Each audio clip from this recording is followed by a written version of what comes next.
There's a book called Countdown. That was nice of you. By a woman. Her name is Dr. She came on the podcast and she explained that there's certain chemicals that are in plastics and in some fertilizers that are disrupting the human body endocrine system.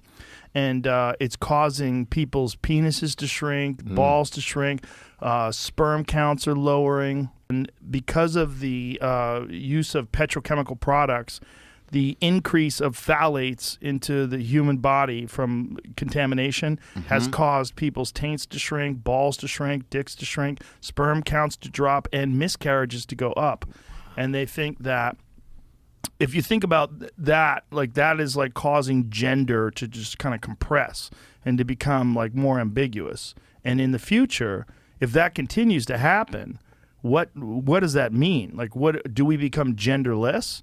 And then what do we do to try to keep the human race alive? Well, we may revert to genetic engineering, like some sort of a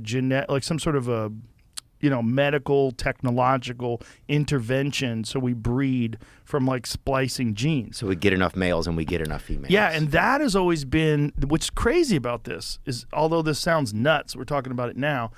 For decades, people that have been abducted by aliens have always said that aliens are performing experiments and making hybrids with human beings because their genetic material has run stale, because they're breeding, or they're rather reproducing through genetic manipulation rather than through sex, because they don't have sexual intercourse anymore. So they need our eggs and sperm. They need all that stuff. They need our material.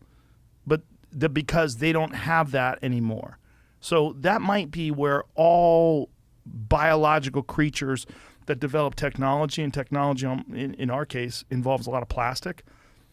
The more technology, the more plastic in the bodies, the more the bodies become genderless.